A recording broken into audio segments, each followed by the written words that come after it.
Hello, good morning. Welcome to the Trey Olds Radio Show. Thank you for joining us this morning. Happy quarantine. I hope you're all doing well and staying safe and healthy, but most importantly, happy. Today, my special guest is actress Miss Katharine "Kat" Kramer. Thank you, and join us in a minute. Are you ready to get started for the interview? Yes, yeah, absolutely. Okay. And then you'll be able to share that online, right? And I'll be able to share it on social media? Yes, I'll send you a link when... Oh, perfect. Okay. Okay, great. Okay, my first question to you is, how did you get started in your career? How did you become an actress? Well, that's a great question because I was born into a show business family.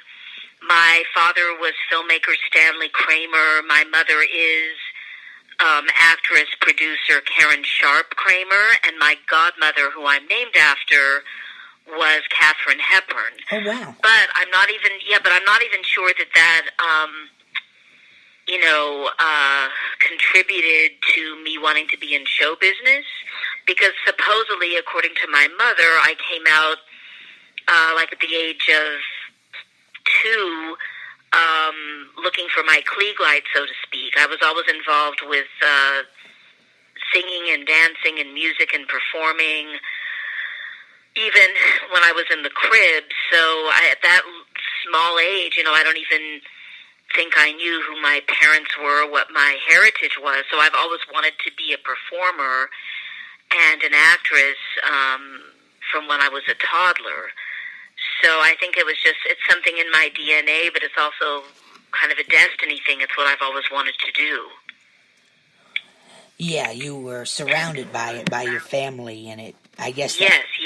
Acting bug bit you, so you had to... Absolutely, yeah. I've always been an actress, but besides just being an actress, I always wanted to perform and sing and dance and pursue being a triple threat. Sure. But, acting is my main vocation, so to speak. Mm-hmm. So I was a child performer, and I grew up in Seattle, Washington, not Hollywood. But I was working at a very young age, playing, roles in theater and performing. So I had all this training at a young age, and it just seems like acting was something I was meant to do. I don't remember even when I first decided that. It was kind of a natural evolution from singing and dancing, basically. Yeah, acting came to you, not the other way around. You didn't go... Yes, exactly. My next question is, what do you find is the most challenging part for you being an actress, or difficult part being in the industry? Well, it's a very difficult industry. Anyway, it's rewarding, but it's very hard. Mm-hmm. It's one of the hardest professions in the world. I don't think people that aren't in it understand that. And I think being an offspring, being the son or daughter of someone who's in the industry, has good things about it and bad things about it. So I've had a lot of pros and cons. It doesn't just necessarily open up the door. I still have to prove myself, and a lot of people have misconceptions. So I'm an actress just like everybody else, looking for the right role, and the biggest challenge is, being able to get the roles that I want, and that's why I'm developing my own material at this point. I've been fortunate to be in a couple of projects right now that have won awards, and one of them is Turnover on Amazon Prime. Mm-hmm. A phenomenal film about diversity and inclusion, a family film. And what I liked best about it was that it's Linda Palmer as the director and the co-writer. It was all women behind the scenes. We had a primarily female crew, female writers, a female director, and I very much am about women's empowerment, especially behind the scenes in the entertainment industry. And so the film itself has won multiple awards, and I was very pleased to win Best Supporting Actress Oh, wow. a few months ago at the Love International Film Festival, and that was a great festival, and I was very happy to be recognized for my role in that. So that is a film that's out there now that I'm also a co-producer on. But I'm developing my own projects that I'm acting and producing because I want to,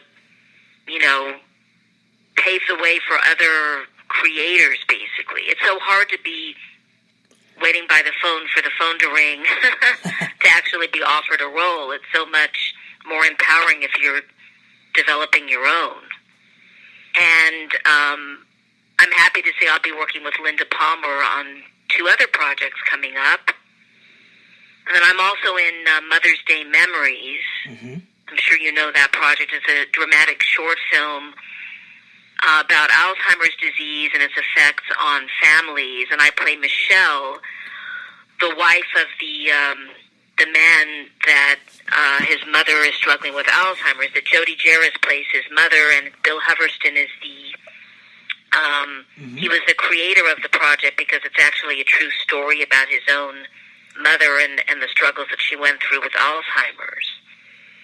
And it's directed and co-written by Matthew Ross, who's an amazing filmmaker that I've been fortunate to work with on other projects, and I was very happy that he cast me in the part of Michelle. And I reached out to Conrad Bachman to play the father role, the husband of Jodie's character. And we've actually been, on the festival circuit with the film, and it's already won the Indie Spirit Award from the Idlewild Festival of Cinema just last month. Oh, wow. And I was able to interest Alzheimer's LA and also the national chapter to endorse the film. Because, Alzheimer's is a serious disease that a lot of people struggle with, and it touches many people's lives. So the movie has a universal message. And especially during this coronavirus, COVID-19 pandemic, older patients, and especially those with Alzheimer's, are affected because of, the lack of the caregivers or whatever struggles they'll face during it. So I think both movies are social issue driven, and they're both very timely. Absolutely. I always am fascinated with movies that are based on, true events or personal stories in the the person's lives, Yes, absolutely. Mm-hmm. And you mentioned Jody Jarris and Conrad Bachman, who are good friends of mine as well, and I've interviewed both of them. They're very talented people. So. Oh, yes, they are, and Conrad was perfect for the role. We needed to find an actor that could embody, somebody who was in denial about her having Alzheimer's and meant well, but, was a character type actor that could really deliver a kind of, the person who's in denial. And so for some reason he popped into my mind when I was first brought on board the project, and luckily he said yes. And the movie is so effective. I mean, it's been in all these, really prestigious festivals, and it's going to be going to more festivals when this pandemic is lifted, the quarantine, and when we can actually go back out there again. But I think at some point the film will also be available online so that people can see it. But it is going up, for more festivals and awards consideration. Absolutely. And, Jodie plays the mother who has Alzheimer's. And people that have seen it, that have, had people with Alzheimer's in their family, have been very much moved by it. Mm-hmm. And then, of course, Turnover is really embraced as a universal film because it's a feature, because not only is it about love and acceptance, but it's also about inclusion, and we have 2 Down syndrome actors in there in lead parts, and also I work a lot with the deaf community in entertainment and the arts. And so when I was cast as Fran, Linda had said to me, maybe we can bring in deaf talent, bring in that element into the film, and give them, make it accessible. And there was a character in there of Julie. I'm sure if you've seen the film, you'll know the one that was getting married. Mm-hmm. She was a hearing character originally, but we decided to make Julie a deaf character. But I said, you have to cast a deaf actress in the role. You can't have a hearing actress pretending to be deaf. It has to be authentic. Yeah. So I was involved with the casting sessions, and Raquel did an amazing job. And now the movie's been captioned. And so the deaf community can see the film as open caption, and that's really a first because we're still trying to motivate the studios and independent producers to caption all the films so that the deaf community can enjoy them too, and not just have to look at them as subtitles, but that they're captioned. So I'm really happy that this film is doing that, that the filmmakers, we all decided to make that happen, but we also brought in a lot of deaf talent. Mm-hmm. And I want everyone to see the film. It's on Amazon Prime, as I mentioned. It's been streaming there since earlier this month. And it's a family film, but it's also a feel-good movie that really, it's a great movie for people to see during this time when we're struggling with the fear of what's going on with coronavirus, and this movie is very uplifting and will give people, hopefully, a more positive outlook on their lives and acceptance and community. Really, it has a sense of community. Mm-hmm. Absolutely.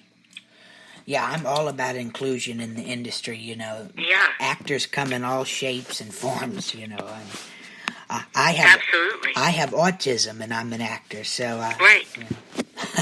And I've worked... That's so great. And, Ed Asner, the actor has the Ed Asner Family Center mm-hmm. for autism, and they also, push for diversity and inclusion. So I'm going to have a screening of Turnover at the Ed Asner Family Center. I'm hoping to do that sometime this year.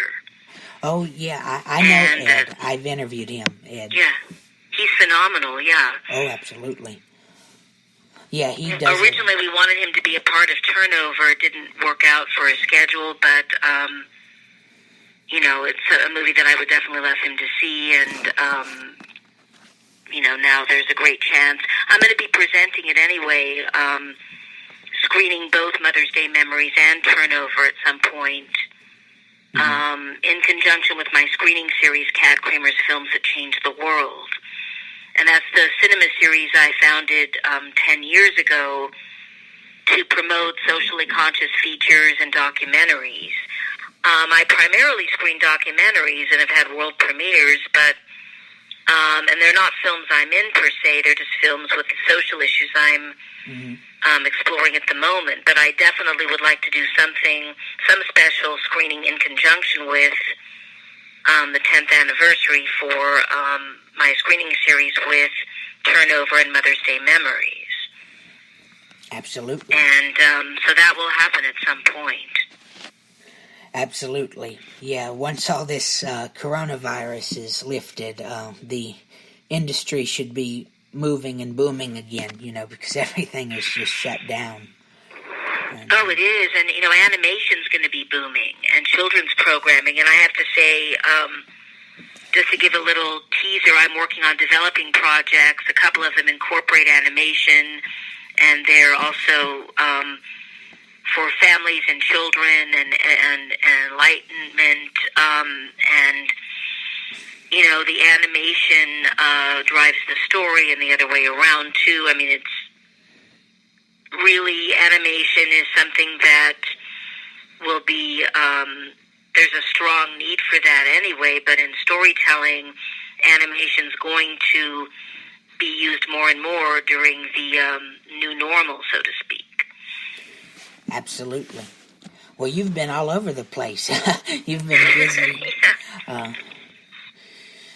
Well, that's good to stay busy. It's especially if you love it and have the passion for it, and that's... Absolutely, and, I have a solo show I'm developing, a one-person show, and I've been revamping it and retooling it for this year, but now everything has been